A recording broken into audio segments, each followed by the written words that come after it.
Afternoon, ladies and gentlemen. We are resuming the conference with a session on enabling policies for renewable energy job creation. The moderator of this session is Mr. Martin Schoppe, the head of the Division International Affairs of Renewable Energy in the Ministry of Environment, Nature Conservation and Nuclear Safety, BMU, of Germany. Martin has been involved in the main international renewable energy initiative.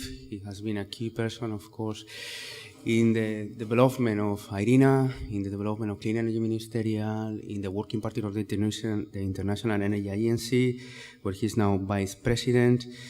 He has studied law in the University of Bonn and also holds a PhD on European law. Martin, the floor is yours. Thank you. Thank you, Hugo. Ladies and gentlemen, dear colleagues, it's a pleasure for me now to turn you and us all to the second session of our today's IRENA Job Conference entitled Enabling Policies for Renewable Energy Job Creation. Let me first introduce the panelists on the panel. I start with Matt Kennedy, who's responsible for the energy technology policy, road mapping, and societal acceptance functions in Sustainable Energy Authority of Ireland, where he manages the National Energy Research, Development and Demonstration Program. Moreover, he is also co-chair of an IEA Implementing Agreement, RTD, that also addresses the issue of economic value creation along the value chain of solar and wind energy. Next to him, on his right, from your side, Ms. Georgeta Vedikan, senior researcher at the German Development Institute, DIE in Bonn. Her expertise lies in industrial policy and private sector competitiveness, low-carbon development, innovation systems in developing countries. In her latest projects, she focused on policy instruments to enhance technological capabilities and private sector competitiveness in the emerging renewable energy sectors in North Africa. Next to her, on the right side, Mr. Wang Zhongying. He is the Deputy Director General of the Energy Research Institute of the National Development and Reform Commission in China. In this capacity, a really outstanding expert on Chinese renewable energy deployment. He was, moreover, one of the key authors of the IPCC Special Report on Renewable Energy Sources and Climate Change Mitigation 3 years ago. Next to him, Mr. Ramon Mendez, Secretary of Energy in the Ministry of Industry, Energy and Mining in Uruguay. He has led the transformation of the country's energy system sector by creation and application of the new national energy policy since 2008. He has been working in the academy for 25 years and published more than 50 papers in peer-reviewed journals and books. And, last not least, Mr. Timothy Richards from GE Electricity. He is General Electric's Managing Director for Government Affairs and Policy in the Middle East, North Africa, and Turkey. Until October, 2 years ago, 2012, he was GE's Managing Director for Energy Policy. Mr. Richards is the co-author of the book Intellectual Property Rights, Global Conflict, Global Consensus. But before I put some questions to our panelists, we have the pleasure to listen to Ms. Rabia Faruqi. She is Senior Program Officer at IRENA's Knowledge, Policy and Finance Center, and she will present us the results on IRENA's analysis on policy enabling RE job creation. And then we go into the discussion. Please, Rabia, the floor is yours. Good afternoon, I guess we are. Thank you, Martin, for the kind introduction. It's, of course, a great privilege to be here in this session to present some of the analysis and the findings that we have on enabling policies for renewable energy job creation, which, as you know, we are the report of which we're launching today to the public. Let me start. So, it was already mentioned in the session earlier. We are recovering from an economic crisis, and the world is stressed with high unemployment. So, of course, there is increased interest in socioeconomic benefits, in particular job creation, from different sectors, including renewable energy deployment. As was presented by Michael, we have, IRENA has estimated that there are about 5.7 million jobs worldwide and in the renewable energy sector, concentrated in a certain number of countries. But we have also looked at the future, and looking at the future potential through an analysis that has been carried out by IRENA, REMAP, we had looked at the effect of doubling the share of renewable energy in the global energy mix and the impact of employment. So starting with the 5.7 million that you've seen a couple of times today that are currently employed in the renewable energy industry, we estimate that employment can increase to around 16.7 million people by 2030. Given the number of people needed to meet the expected demand for skilled labor in the sector, I think we cannot overstate the importance of the education and training policies in this particular sector. I won't go much into detail because we have a whole session on this topic. Maybe I should just say that if the skills gap and labor shortages are not addressed, we could have it could represent a major barrier in the deployment of renewable energy. So as a result, forward-looking approaches that address all the requirements in a timely manner are going to become quite important.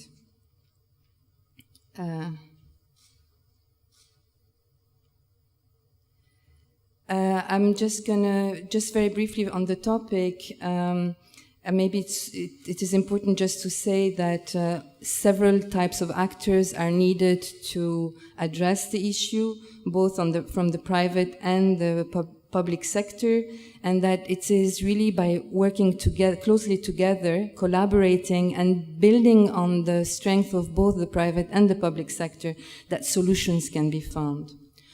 So education is one of the key enablers, but of course it has to be accompanied by many other measures.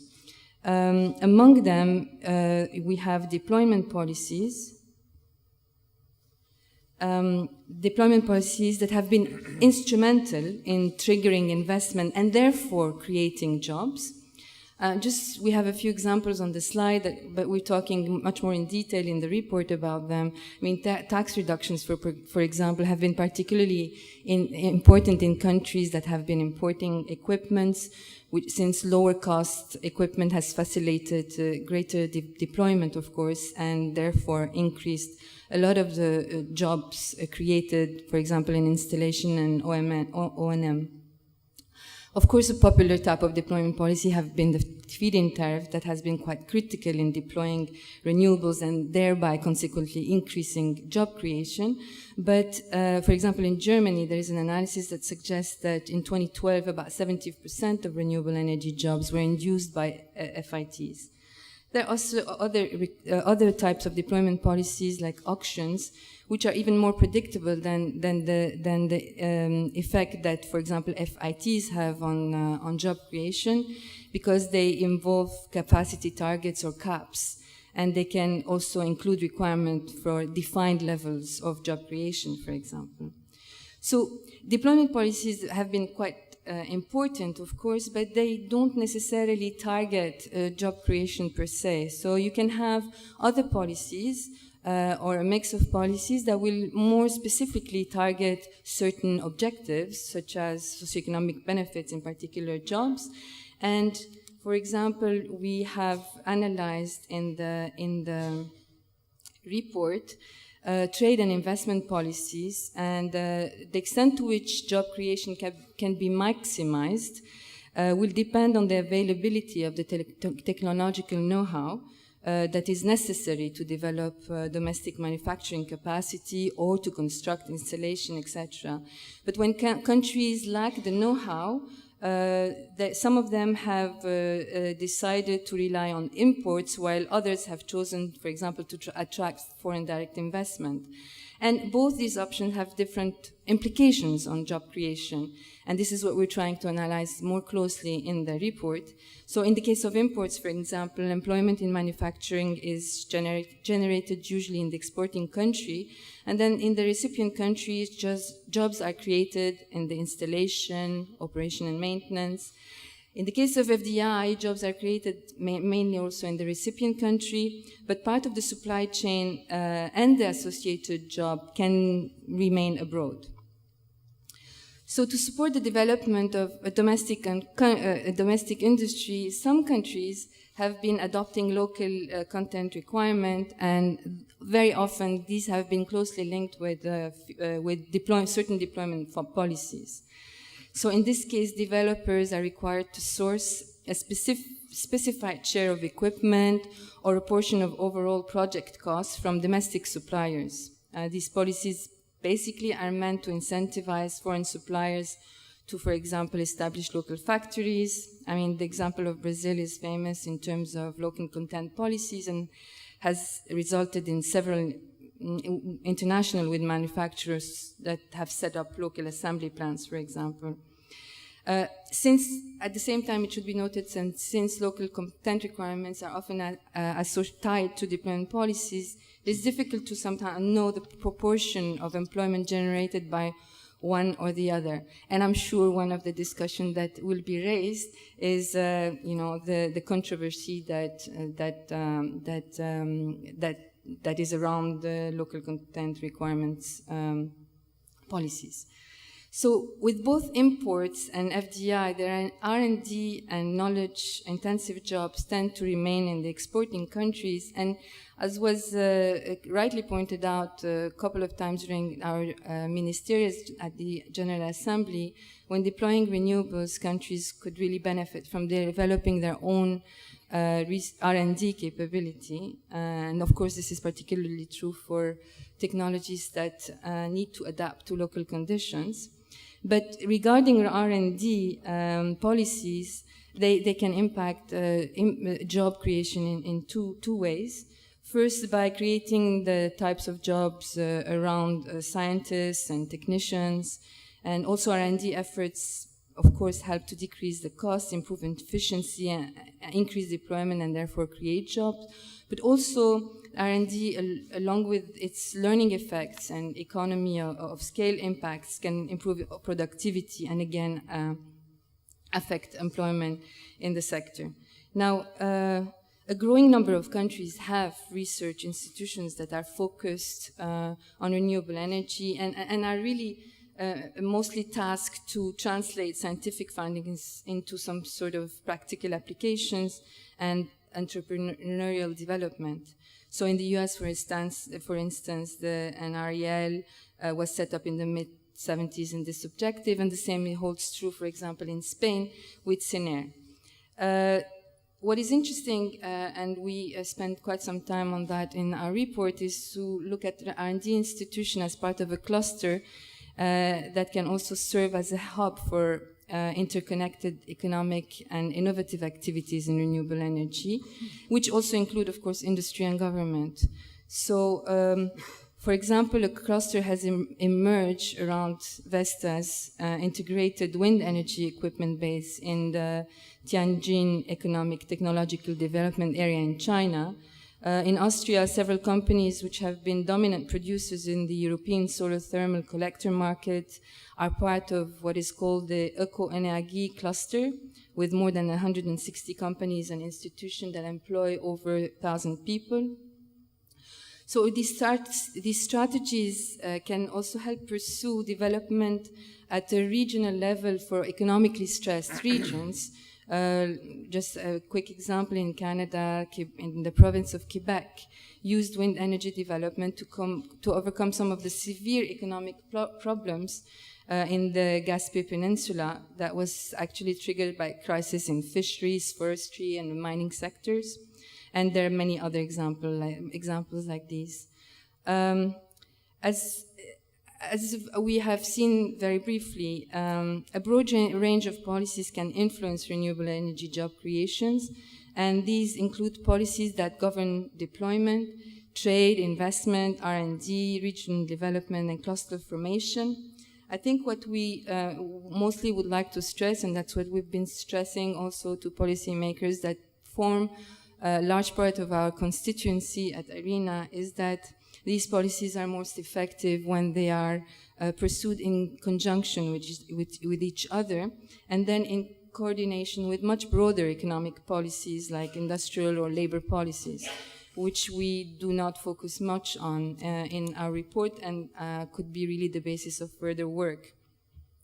The articulation of these various policies that are country-specific can be illustrated through many examples. One of them you will see on the right-hand side, and it illustrates the policy coordination without naming any countries, but that has been used by several. Here, local content requirements are used with deployment policies. In this specific case, it was an FIT, but often auctions, to create local value, in particular with a targeted objective of creating local employment. At the same time, an additional policies that is implemented is the promotion of joint ventures, especially with foreign companies, basically in order to enhance the technological spillovers and learning effects. And at the same time, another fourth type of policy or measure is introduced to basically through industrial upgrading programs to increase competitiveness of local companies. So some of these examples and combination of policy mixes are presented in our report in order to illustrate the importance of this policy mix.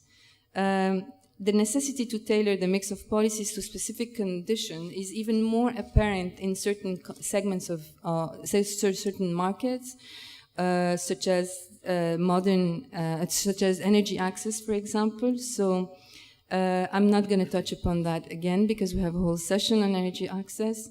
But I think what we try to also portray through the report is the importance of this mix of policies that can achieve the objective of access to modern energy services. In concluding, some key recommendations that the report highlights relating to policy design and implementation is that countries need to develop, as I just said, the optimal mix of policies that best suit their particular conditions and can maximize socioeconomic benefits. Of course, these policies are most effective when they're pursued with other, in coordination with other much broader policies, industrial, labor, as I just mentioned. One cannot, of course, overstate the importance that steadiness and predictability in government policies, that steadiness and predictability has in government policies in basically ensuring stability and continued growth in employment. And of course, support policies need to adjust to changing market conditions. We have heard this morning the private sector clearly say that policies need to adjust, but we also know that the private sector has not been necessarily the most engaging in terms of integrating externalities, etc. So maybe government policy in that sense is important, but of course they need to adapt to changing market conditions. But I think one important point is that the experience of recent years has shown the need to really avoid abrupt policy reversals because they may put jobs in jeopardy, and in that maybe we can we can echo some of the recommendations that were given in the earlier session.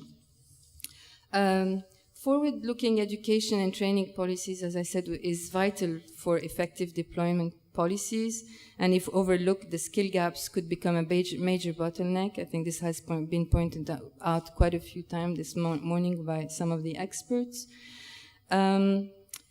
Developing long-term strategies is also necessary to guide market development and to integrate different policy goals. This includes, of course, setting clear targets that are needed to create certainty in markets and maximize value creation.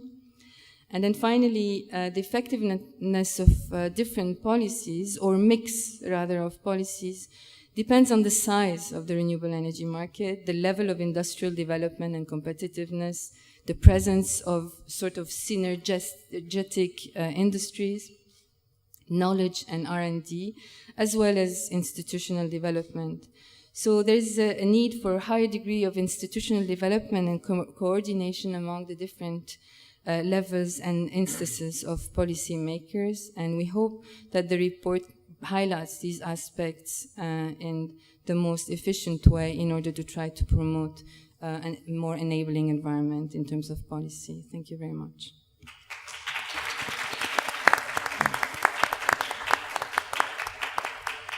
Thank you, Rabia, for giving us these first insights in a completely new report, a completely new analysis worldwide. Let me start my questions with addressing one to Mr. Wang Zhongying. Out of the 5.7 million jobs that you, Rabia, just mentioned, 1.7 million are in China.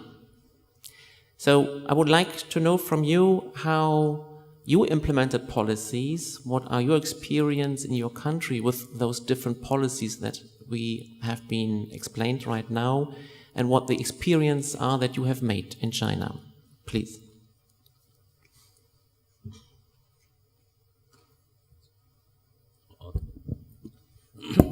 Thank you, Martin. If we say some of the policy, concrete policy, I don't think we have the policy, concrete policy, push the renewable energy jobs expanding. I say some introduction about the China energy jobs, the situation, and also some of the thinkings about this. First, in China, I think we face the huge challenges about the energy industry jobs transit issues. In 2010 years, we done the whole energy industry jobs statistics. Even the date not complete accurate, but I think the error range is in the control. I can give you the date. The coal industry, 5.6 million. Oil and gas industry, 2.2 million jobs. Electricity industry, 2 million jobs. Renewable energy, 0.4 million. This is not include the concrete, the electricity plants and some of the energy equipment. The total energy equipment fields, that's the huge 6.8 million jobs. So the whole energy industries include everything. That will be reach the 17 million jobs. But you can see the renewable energy account the total energy jobs no more than 2%. If we include some energy equipment and some related electricity plants with the renewable energy, that's also not more than 1 million. If we use 1 million, that is account the total energy industries no more than 6%. That's few, very few. But in the other words, we know that in China, renewable energy industry developed very quickly, expanded very, speed up. I think, according to the present situation, after 5 years, maybe 10 years, the renewable energy industry or renewable energy jobs will produce the big impact on traditional energy jobs. That's if we cannot have the suitable policy, suitable measures to adjust this is the balance, the energy industry, traditional industry jobs transited to the new energy industry jobs, that will produce the big problems for China. Maybe make the society not stable. Society. We know the market, energy market, even increase in developing country increase, but that is a fixed. That is a fix. Renewable energy market increase, that means traditional energy market decrease. So one side renewable energy make money, traditional energy will lose the money. So that is a big.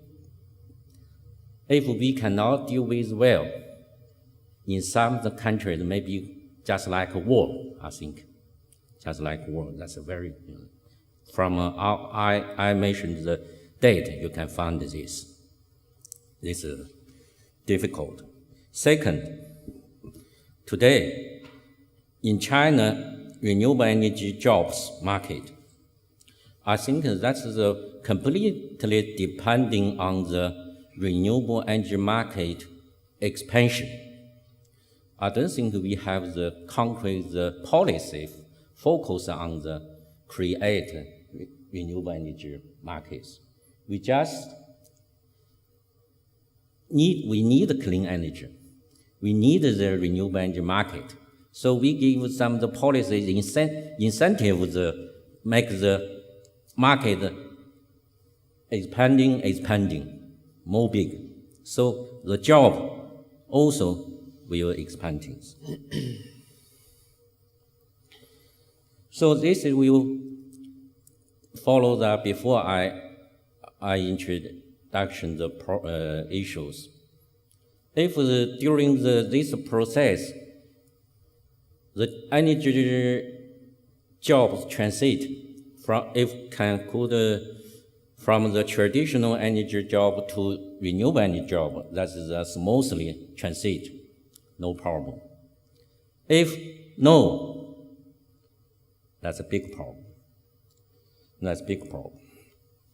So the last one, we go back to the policies. I think the government should take the key roles during this process of the job transit progress. Government should take these roles. That should have the two-sided elements. First, encourage renewable energy market continuously expanding, make the more and more jobs. This is one side. Push, not push, give the signal for the traditional energy industry. If you transit, you can make money from the new energy, renewable energy. This is one side. The second, the government should give should launch the more seriously policies about the environment pollution.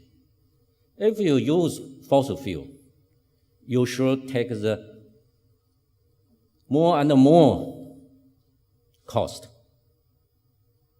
So that's also, I think the government should launch some of the seriously environment pollution, environment protection policies to the fossil fuel industries. So that's my thinking. Thank you.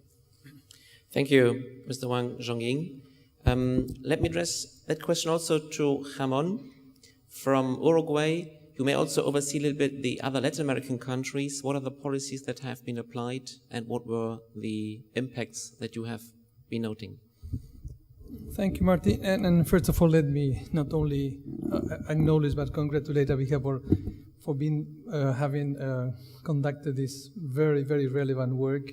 Particularly this chapter concerning the different policies. I think it's really, really relevant. It's bringing very new information.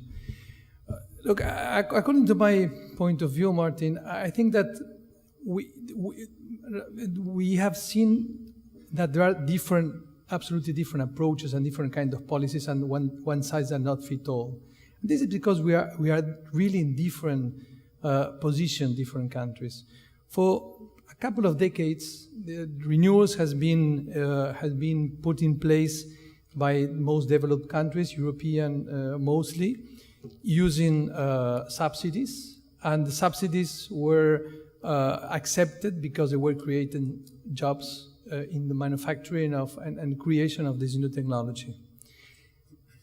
What happened for small and developing countries, I'm not talking about BRICS one, but tens of countries like Uruguay, small ones, middle income, small countries, is that we are not manufacturing technologies. So subsidies, if we put subsidies, they would go through vendor countries, and there will not be a social acceptance of how to put these subsidies in the game. So we follow a completely different path. We follow the auction path. In particular, in Uruguay, we began that 8 years ago, and it went very well because using auctions, we succeeded to have competition in the market, and in this way, we lower the prices. Now, in Uruguay, for example, we are arriving cost of the wind energy is something like $70 per megawatt hour.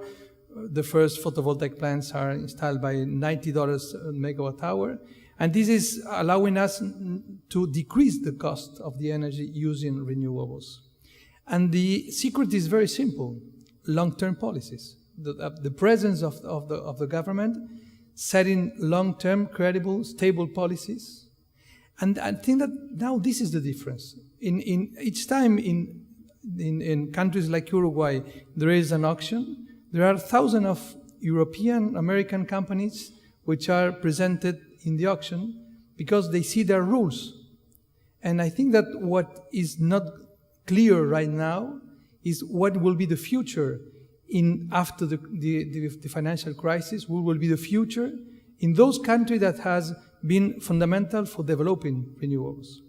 So in our case, we don't have to put subsidies, and what we ask after a discussion with potential investor and potential manufacturers, we discuss which is the amount of local content we can have, and this is an option in the auction.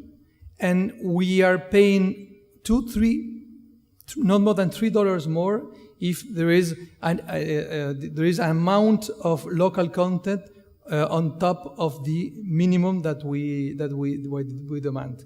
And this has created a large amount of jobs in our country.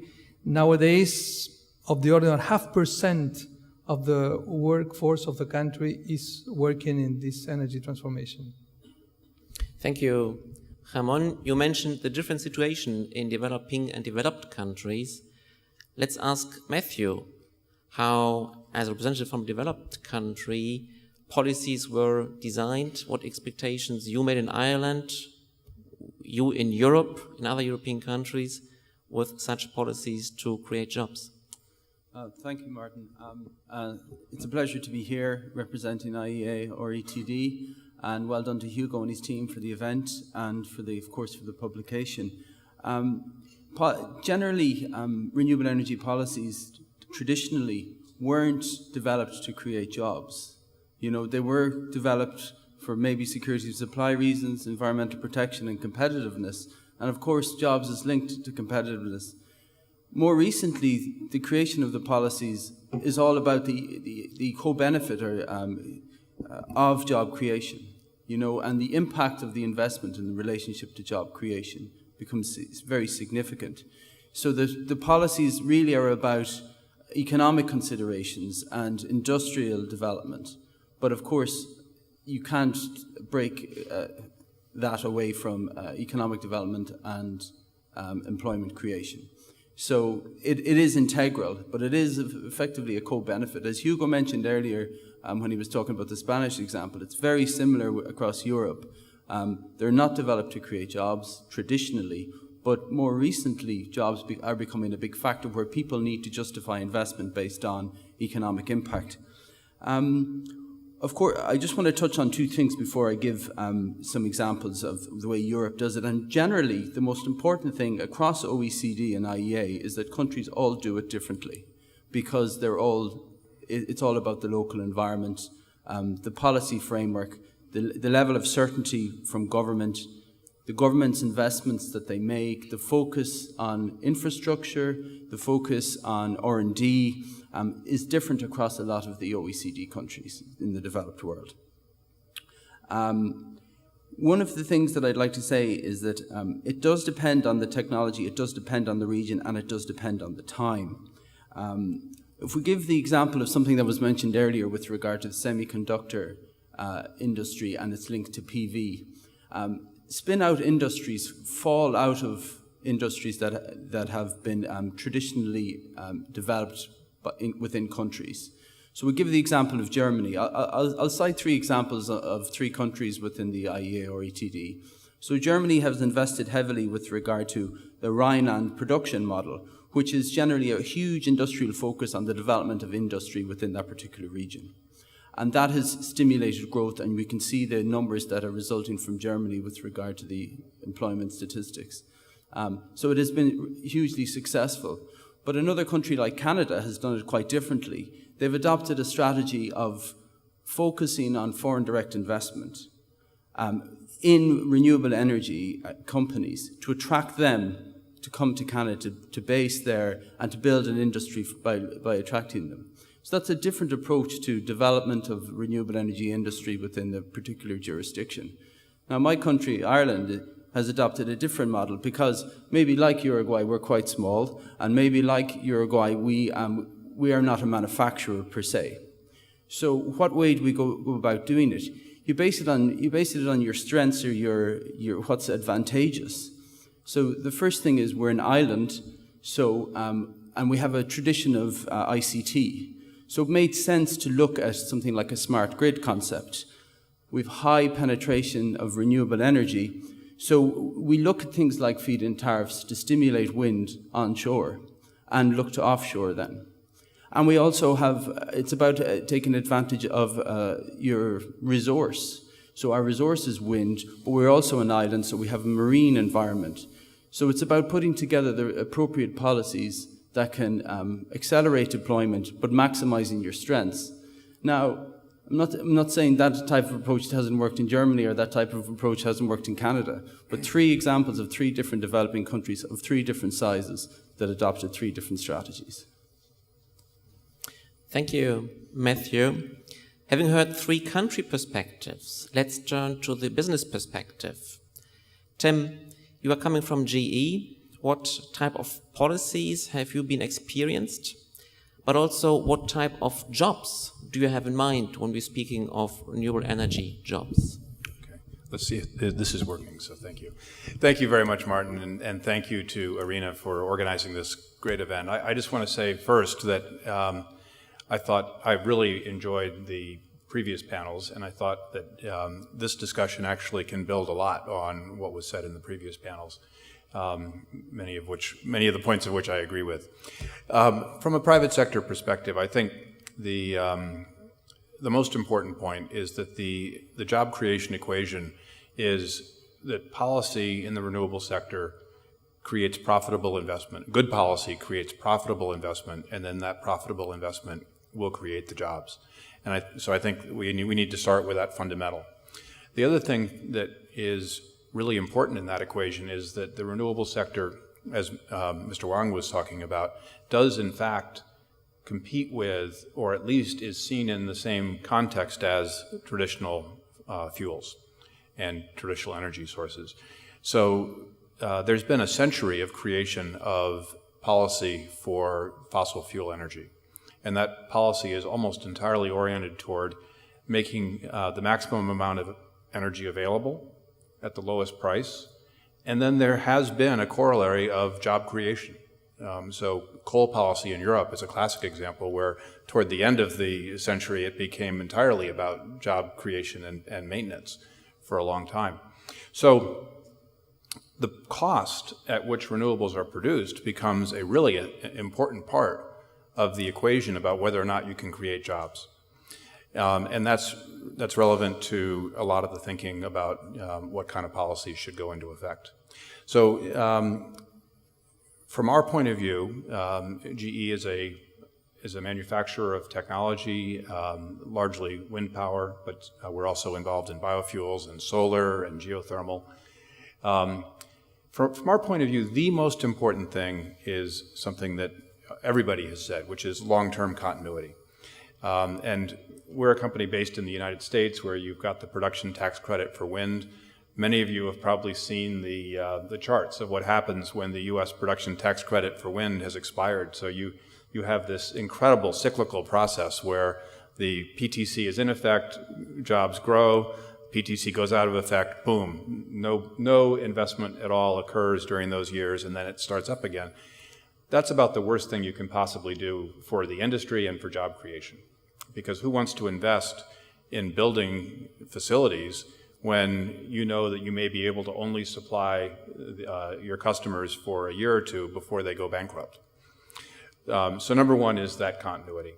And then three other pieces of consideration for good policy that are sort of generic, and I think Matt talked about specificity for each country, but I think these are things that may be at least broadly applicable.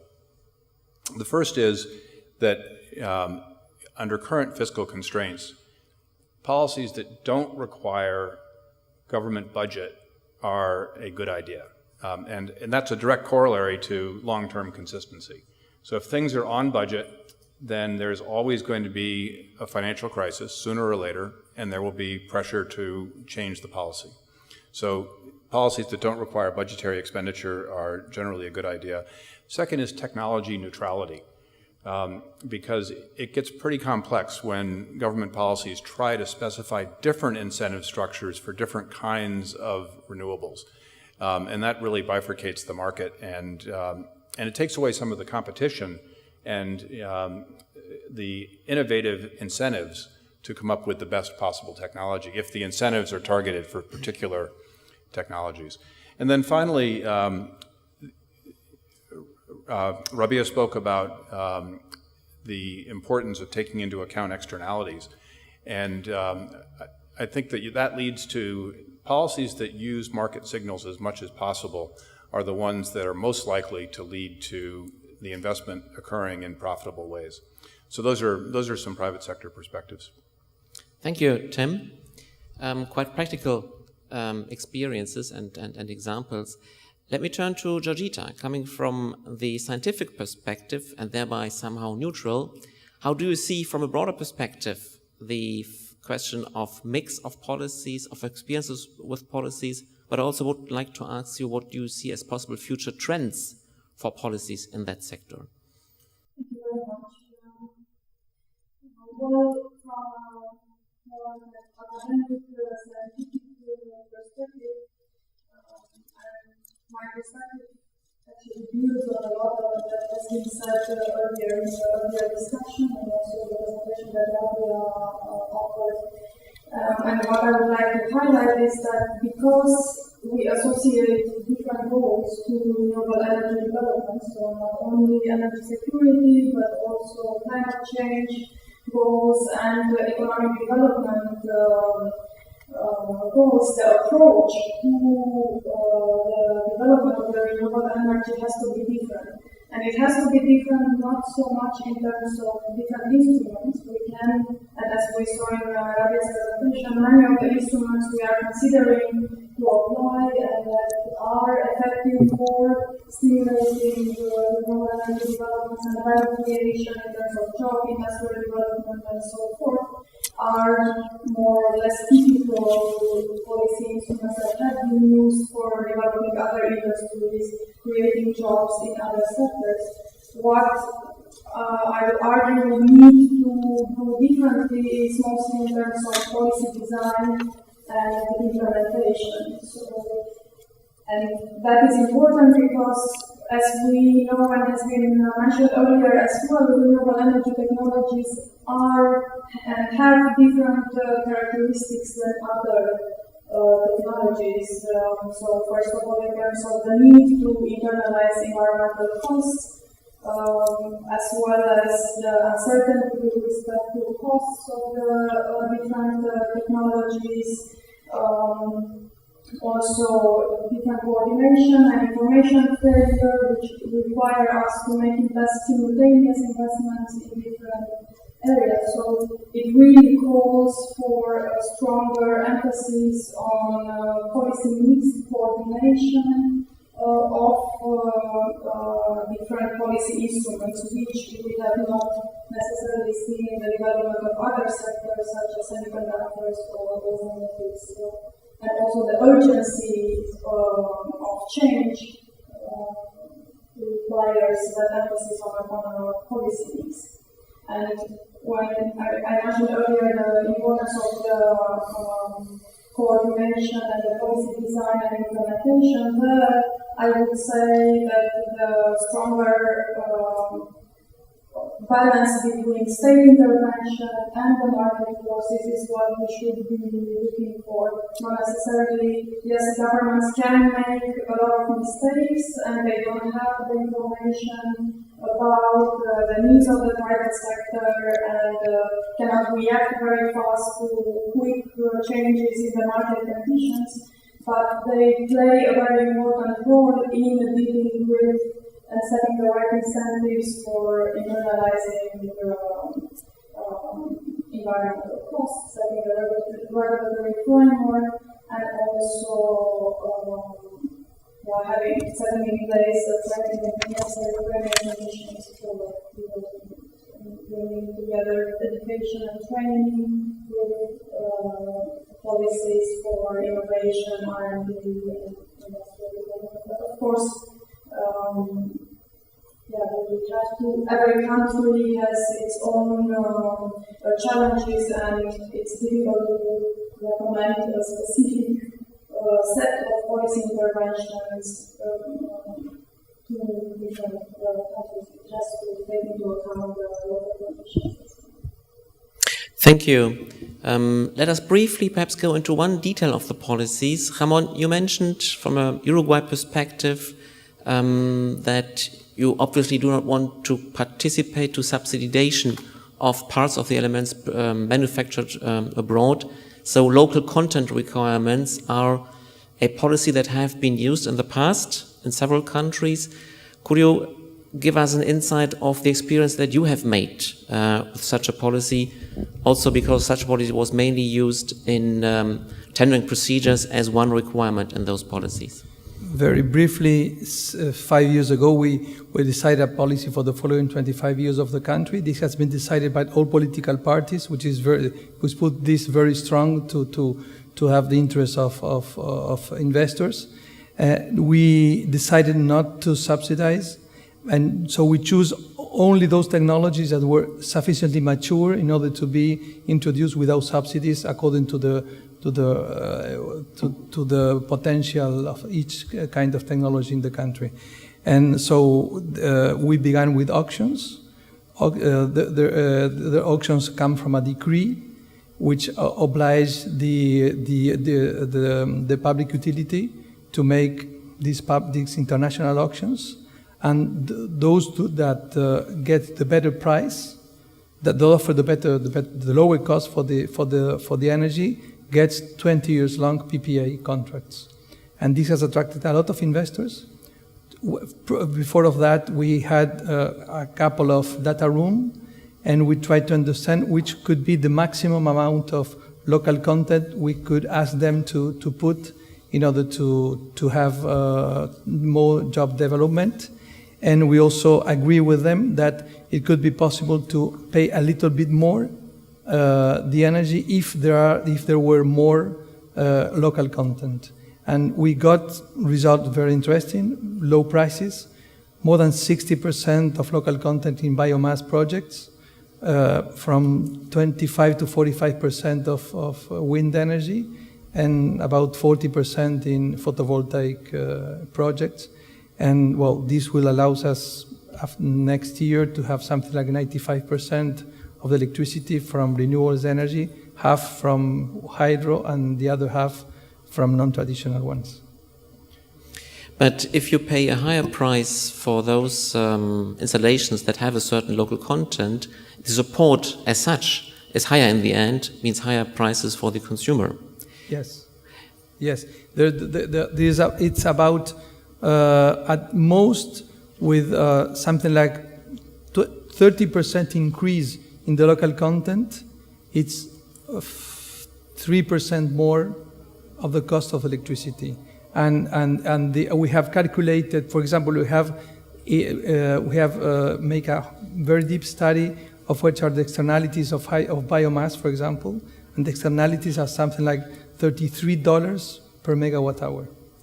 So, which means that the economy receives $33 from each megawatt hour which is produced, because all the value chain which is created through this whole industry, if you wish, all the process of bringing a waste, biomass waste, and transform it to a fuel. This creates a lot of jobs and brings a lot of money to the economy. So putting $2-3 more for any megawatt hour, but there are $33 more in the economy in introducing this technology. Thank you. Matthew, from a European perspective, comparable small country like Uruguay, what are your answers to that question? In terms of the OECD or EU, let's say, local content isn't used a lot. There are an odd example, but what it really depends on the local conditions and the market size, but really as well on the maturity. I think if you are going to start up a new industry, I can see how it would be beneficial, depending on the state of development of that industry in that particular country.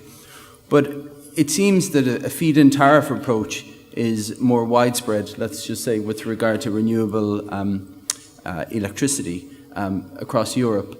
But what I would say about that is the subsidies vary significantly by country.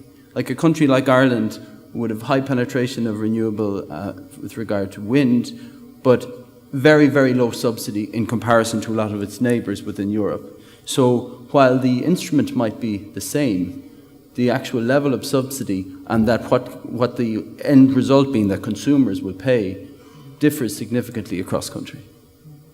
Thank you. Turning to China, Mr. Wang Zhongying, what is your experience with local content requirements in China or in other Asian countries? For me, I think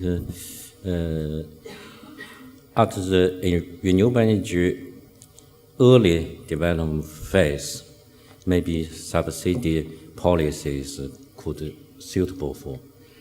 If the renewable market already accounted the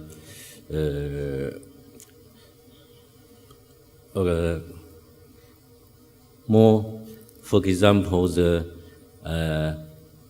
1/3 of the whole energy market. If this time you still keep the subsidy policies, that will be problems. Why we give the subsidy policies? Because that the renewable energy, that clean energies, and the coal and the fossil fuel occupies the main market of energies. So if you increase the coal price, oil price, that means that the whole market may be problem. The CPI will be increased. But when renewable energy industry increases a concrete level, that means in the same time, the local industry, the local economic also expanded. In these times, you don't need the give more subsidy to the renewable energies. You should increase the fossil fuels price. This is a more charge for the environment protections. Thank you.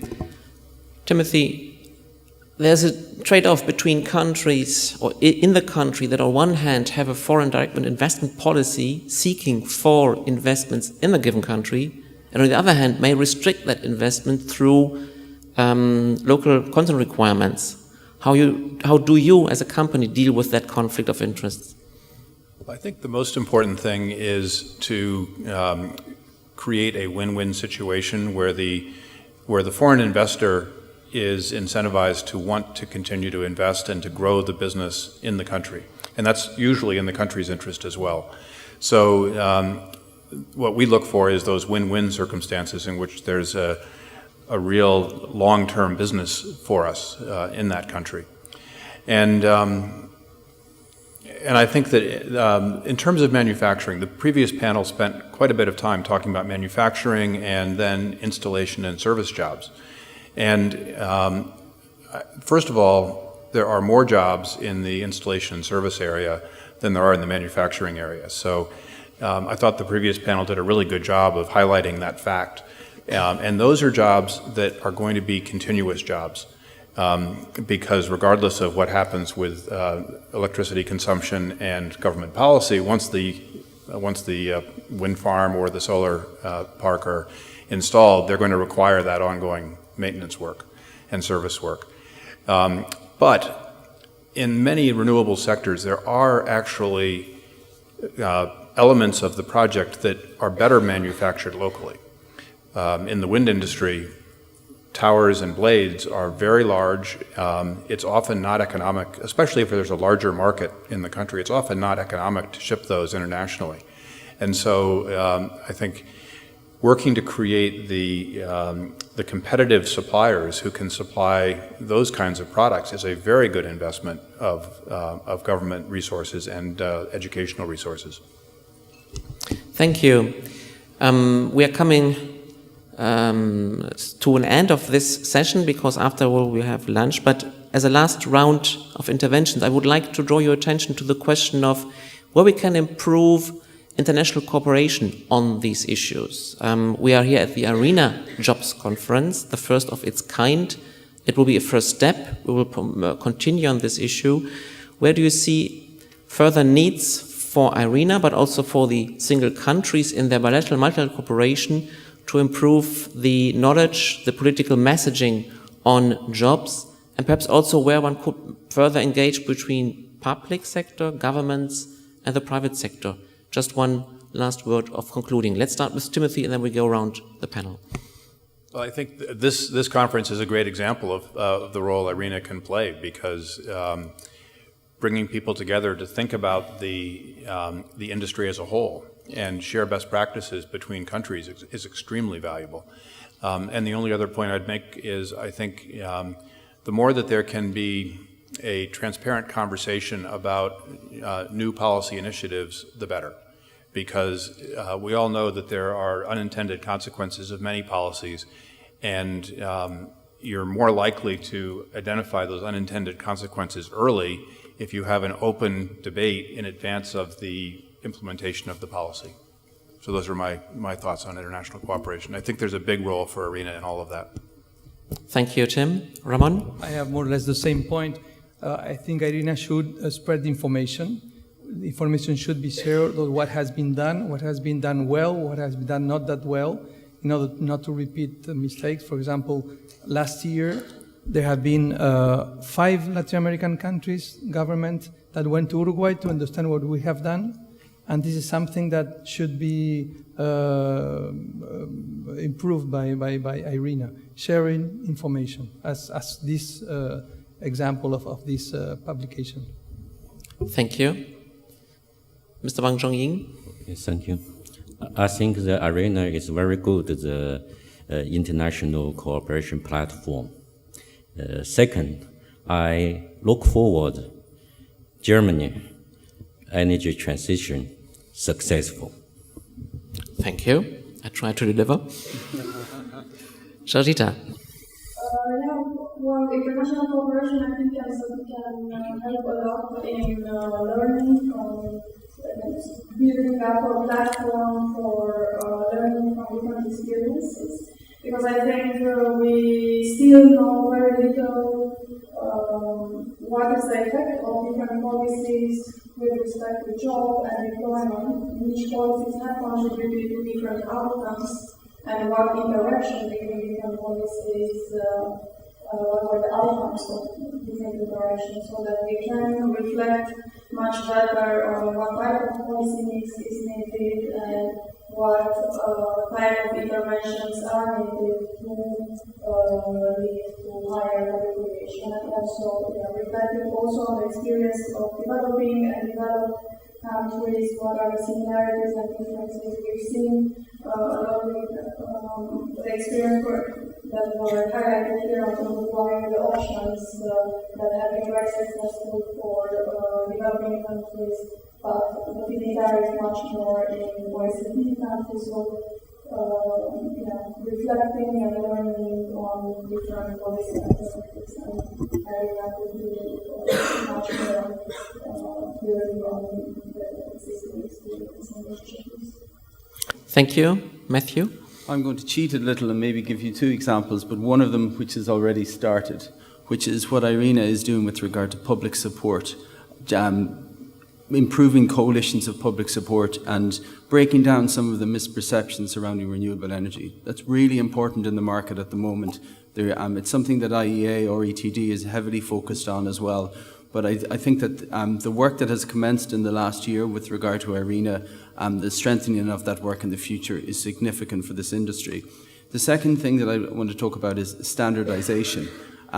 We talked really about human capital and skills, etc., as mentioned in the report, but having skills transfer and standardization of the certification across training and skills across jurisdictions is hugely important. And the second point then is the standardization of the calculation methodologies when we go to talk about renewable energy jobs, so that globally we can talk and refer to one particular calculation methodology as a way of comparison. I think they would be both useful.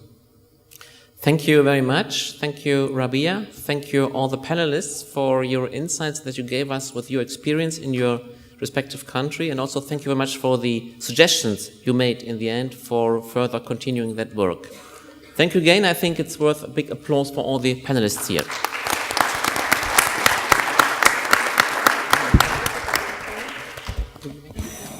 Yeah, I'd like just to echo your methodology intervention and just remind the audience that we're going to have during the lunch break a side event on methodologies.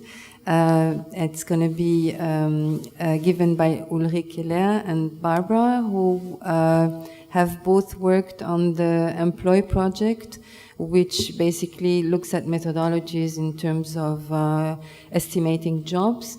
And it's going to be very interactive and real fun. I know it doesn't sound right what I'm saying, methodology and fun doesn't seem to go together, but I've seen the presentation and it's really great. So if you can have lunch at the same time as listening to the presentation. So if some of you would like to join, we'd be very happy to have you there. Well, thank you again.